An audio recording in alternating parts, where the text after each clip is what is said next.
We good? Yep, you're on. Cameras all good? We'll start with an opening statement from Craig. All right, welcome back. Happy football season. Appreciate, as always, your covering the Deeks. We're excited to kick off the 2024 season at home at a Legacy Stadium, expecting a great crowd. And with that, I'll take your questions. Is it likely that both quarterbacks are going to play Thursday? Yeah, they are both going to play. And not that I'm expecting details, but do you have a system for how and when you're going to utilize each one of them? We will, yeah. Said you didn't want details.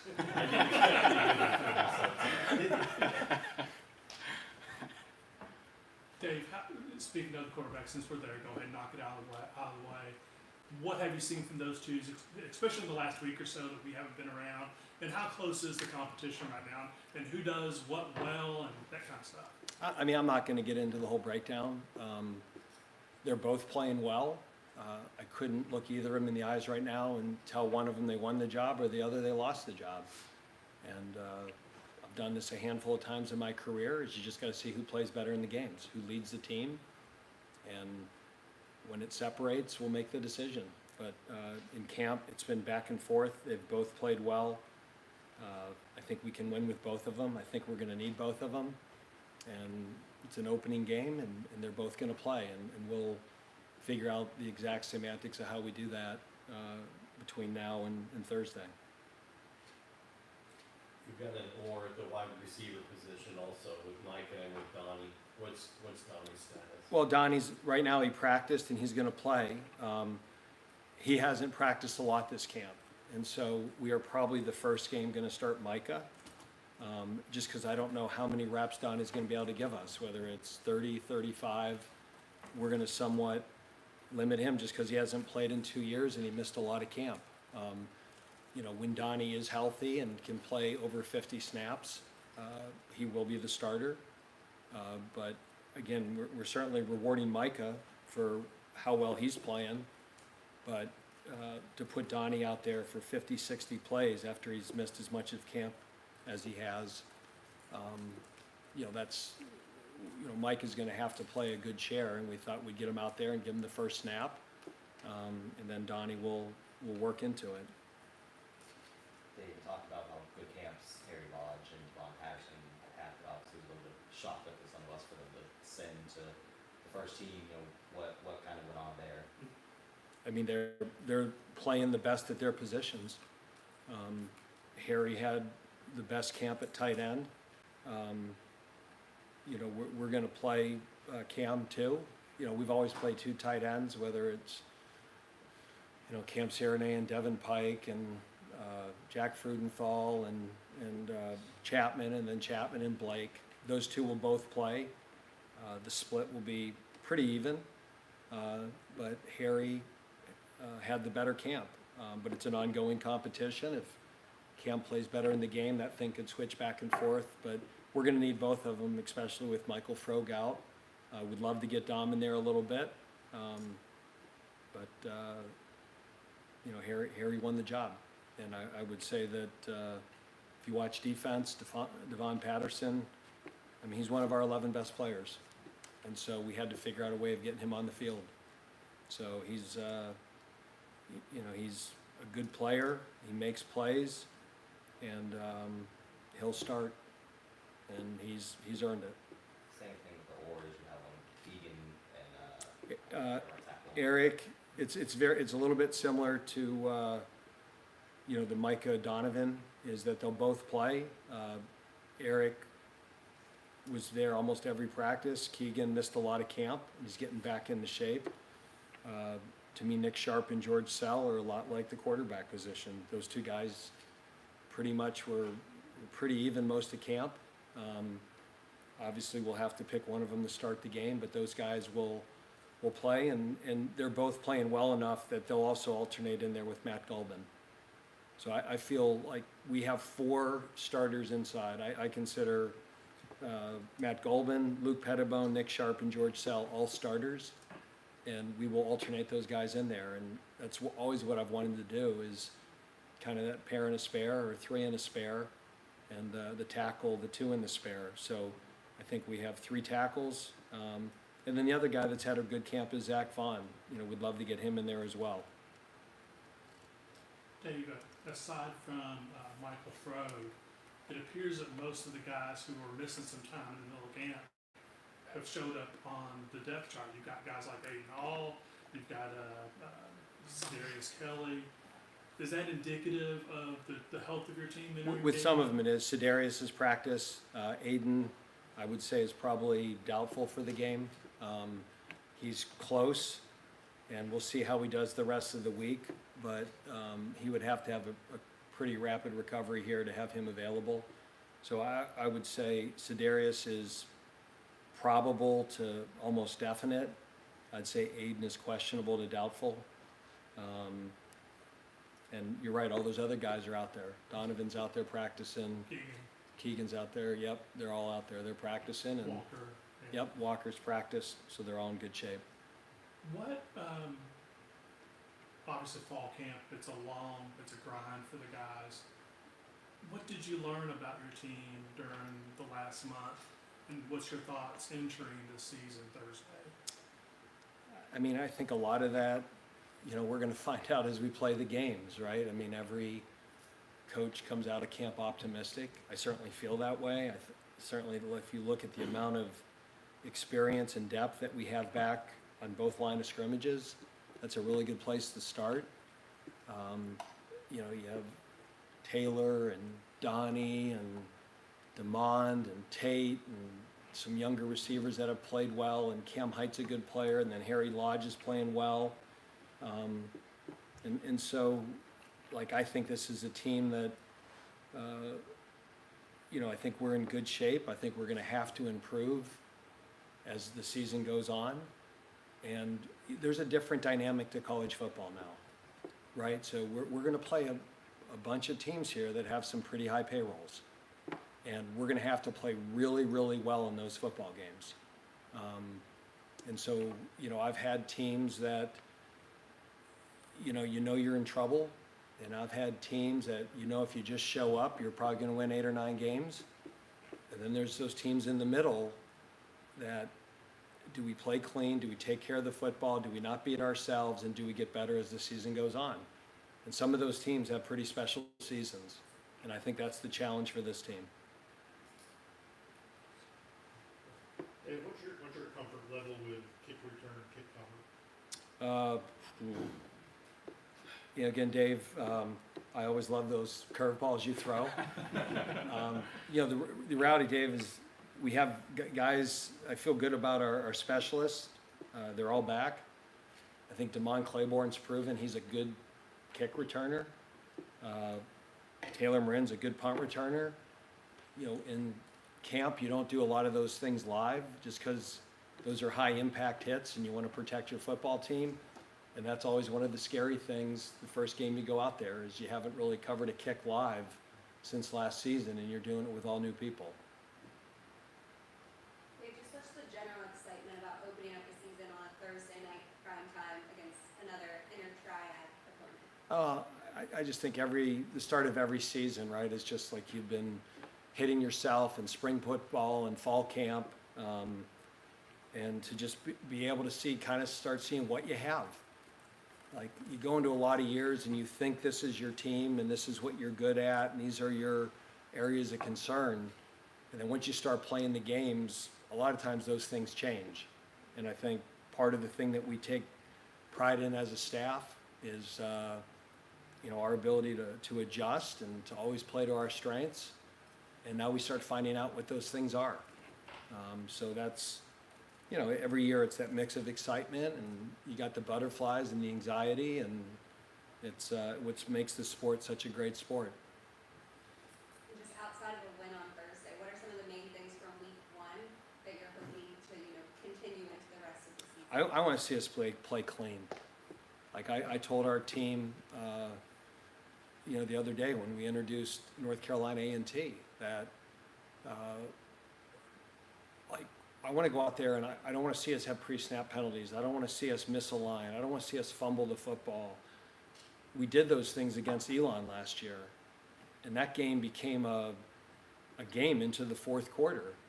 And I just want to go out and I want to see us play clean football.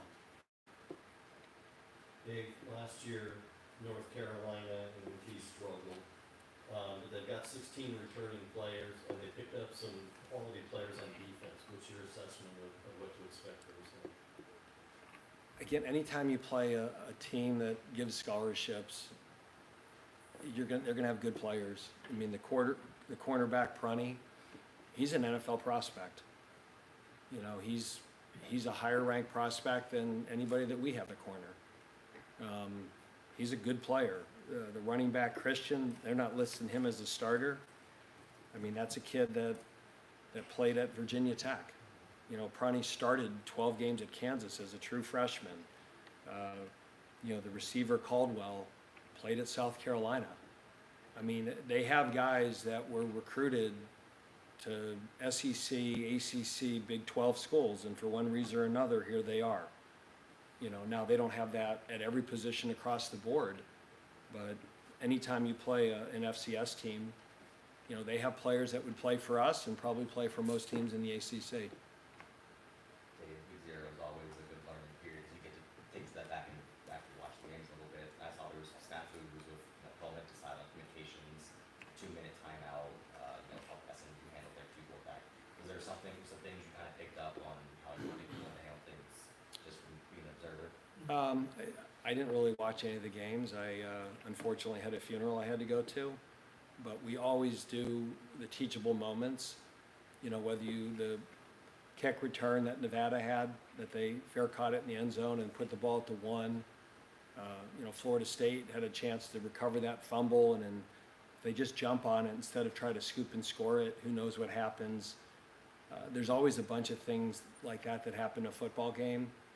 And so what we did is we took out some of those teachable moments, showed them to our team, and we do that every week. So, you know, it's always the openers, right?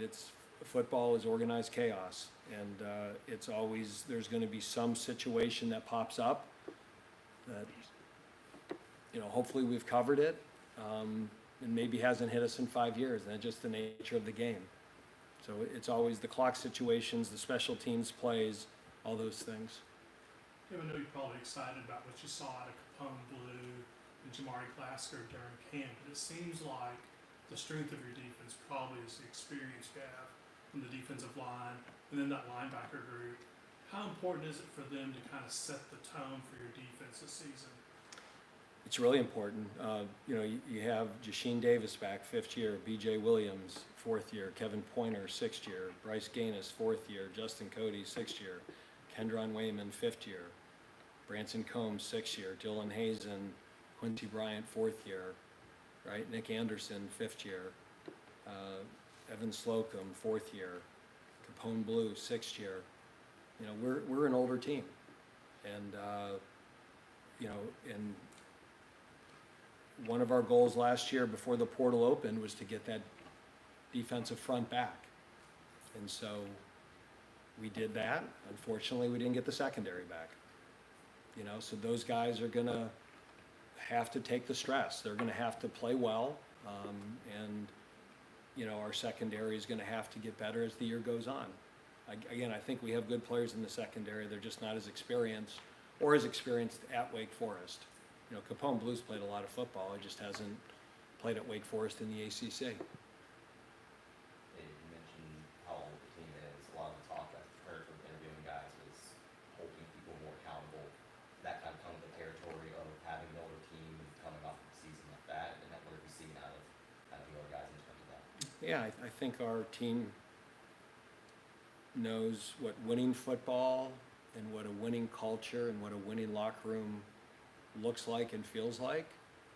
And now for the first time in 8 years, they experience what one doesn't feel like. And they know there's a difference. And a lot of times the difference is just in small things. So we'll, you know, and it's easy to say those things when you're 0-0. You know, it's a long year, it's a marathon, and you hope that we maintain that standard the whole season. And if we do that, I think we have a chance to have a good season and surprise people. If we don't, then, you know, the results are going to be the results. But I'm very optimistic that I think our team is in a good place right now. We had a really good camp. We didn't waste practices. Even today, our tempo was really good. We've really learned how to practice the right way. We go hard, it's physical, but we protect each other, guys stay off the ground. Do we have time to do a big picture question? Absolutely, that's my favorite thing, Tony, right? Because I'm gonna be the commissioner someday, right? Absolutely, Uh-huh. you would have my support. The NCAA D1 Council is about to lengthen the transfer portal window for the winter session and eliminate the spring one. Are you in favor of eliminating the spring transfer portal window? Yes. Yeah, I mean, you get extorted twice. Like, you make certain decisions to bring players back, and then once you bring one back and not the other, then that player now just creates a whole nother bidding war in the spring. And like, to me, to go through to say I'm gonna come back and agree to come back and go through the whole spring, yeah, I think that's good for building the team. Does it eliminate individual freedoms at times? Yeah, but I mean, if they want to leave, they should be given an opportunity to leave. But to decide to stay, and then you plan your team around that person who decided to stay, for them to then change their mind, that's, again, I think they should have the right to leave, but for those guys who decide to stay and then change their mind, and the spring portal is so dirty. I mean, it's dirty. So, I just get a kick out of, I guess the coach at Iowa is going to be suspended for a game, and, it just, probably the only thing he did is probably he was honest. That was probably, and that's, again, I don't know Kirk Ferentz that well. I've visited Iowa. He's a coach that I have great respect for and hold in very high regard, as an ethical, and probably, he probably told the truth. And probably a lot of people in that situation would lie about it, and they wouldn't have any penalty at all, and there'd be no way of proving it. But the spring portal, if you talk to our players about the amount of schools that reach out directly to them right before the window closes, it's dirty. The flip side of that coin, though, is that it's going to extend the winter portal. Are you all right with that? Yeah, at least when you have your team in January, at least you have building blocks. But in football, it's not like basketball that if you lose a forward, you can play a 3-guard offense. Like, you have to have an O-line, and you have to have receivers, and you have to have a tight end room, and a running back room, and a quarterback room, and on defense, you have to have a D-line room. You can't suddenly say, well, hey, this year we'll play with only two defensive linemen because so-and-so wiped us out at that position in the spring portal. And then what happens is then, if you get players taken away in the spring, which we did, and we have, then, you end up taking someone from someone else. It's just, I think, again, they should have the opportunity to leave. But when they make a decision to stay, that we all have to make decisions, right? And they decide to stay, they should stay. Now, if there's extenuating circumstances, but then you go down that whole, waiver process, we know how that turns out.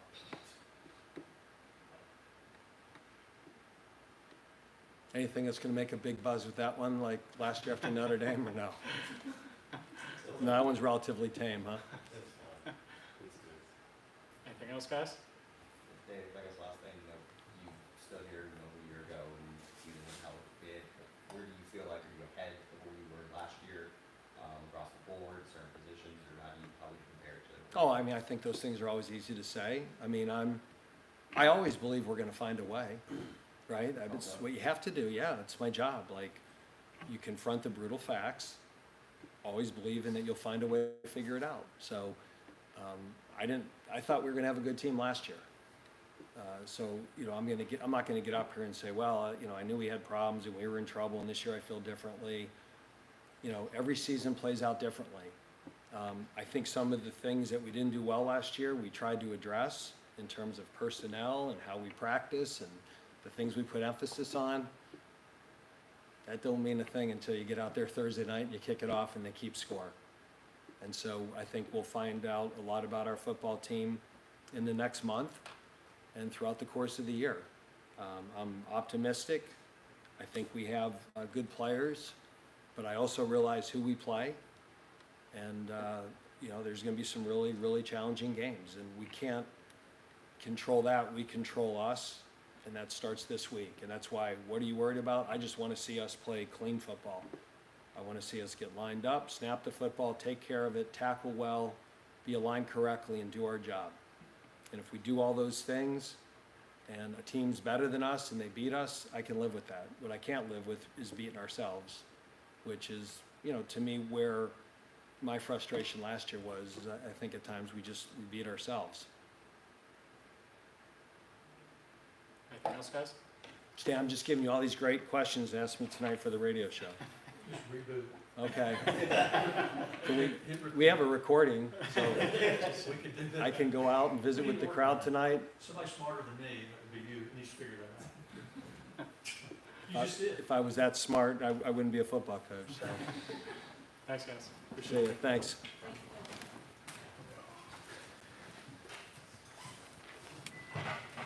All right, thanks.